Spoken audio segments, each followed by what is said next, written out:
अस्सलामु अलैकुम वरहमतुल्लाहि वबरकातुहू। अल्लाहुम्मा सल्लि अला मुहम्मदिन कमा तुहिब्बु व तर्ज़ुलहू। अपना मिल खुद बनी में आप सबको खुशामदीद। नाज़रीन सामीन, आज की इस वीडियो में हम हुरूफ़ क़ाफ़ पर बात करने वाले हैं। क़ाफ़ के फ़वाइद के बारे में बात करेंगे। हुरूफ़ तहज्जी में ये बात याद रख लेना, जितने भी अल्फ़ाज़ है 27, 28, 29, जितने भी मुख्तलिफ़ लोगों के नज़रिए से जितने भी अल्फ़ाज़ हैं, यानी इसमें इख्तिलाफ़ात हैं, तो उनमें से ज़्यादातर मैंने क़ाफ़ पर वीडियो बनाई है या अलिफ पर बनाई है। उसकी वजह ये है कि हर बंदा तमाम उलूम को पढ़ नहीं सकता।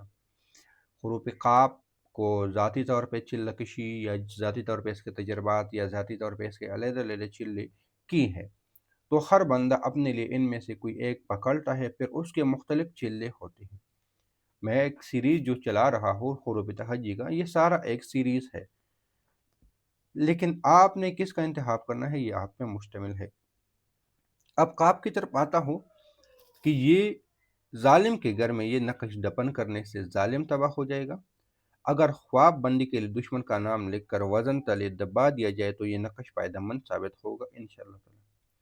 ज़ालिम के घर में नक़श दफ़न करने से, तो ज़ालिम से मुराद ये नहीं है कि किसी के घर में जाके या कोई आपको थोड़ी-सी बात करके आप कहे कि मेरे ऊपर ज़ुल्म हो गया, नहीं। आप इसको अपने दिल के इस्तेमाल में यानी दिल की सफाई के लिए भी ला सकते हो कि हमारे ऊपर शैतान का ज़ुल्म हो रहा है।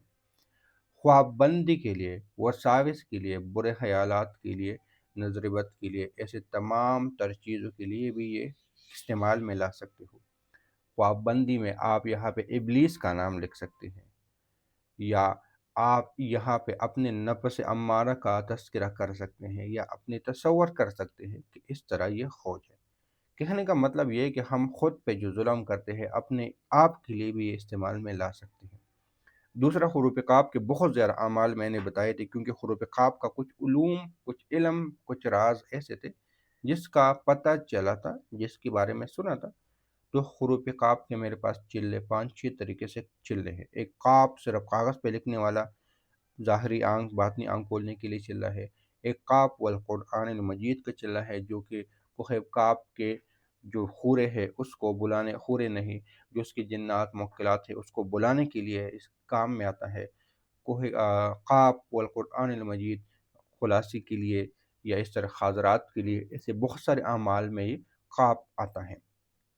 तो अब इस तावीज़ को कैसे लिखना है?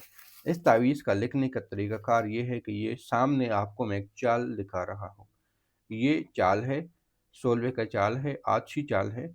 आप लोगों ने इस तरीके से इसको पोल कर देना है। जहाँ पे खाना नंबर 1 है, जहाँ पे यानी 1 लिखा है, वहाँ पर आप लोगों ने इसको लिख देना है, और जहाँ पे खाना नंबर 2 है, फिर आप लोगों ने इसको लिखना है। या इस तरह आप समझ लें कि यहाँ खाना नंबर 1 में 394 लिखा है, तो खाना नंबर 2 में 395 लिखा है, खाना नंबर 3 में जो लिखा होगा 396 होगा। तो इस तरीके से आप लोगों ने इसको कर देना है। अगर मिसाल के तौर पे खाना नंबर 3 में 396 आया और यहाँ पे खाना नंबर 4 में 498 आया, तो तब भी तावीज़ में कोई गलती नहीं है।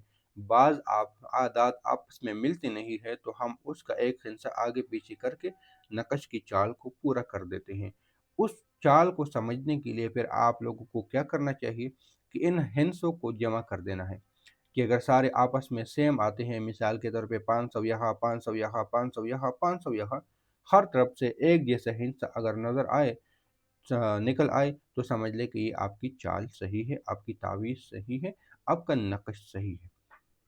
तो ये थी आज की वीडियो। उम्मीद है कि ये भी अच्छी लगी होगी। चैनल पर नए हो तो चैनल को सब्सक्राइब करें। मिलते हैं नई वीडियो के साथ। अल्लाह हाफ़िज़।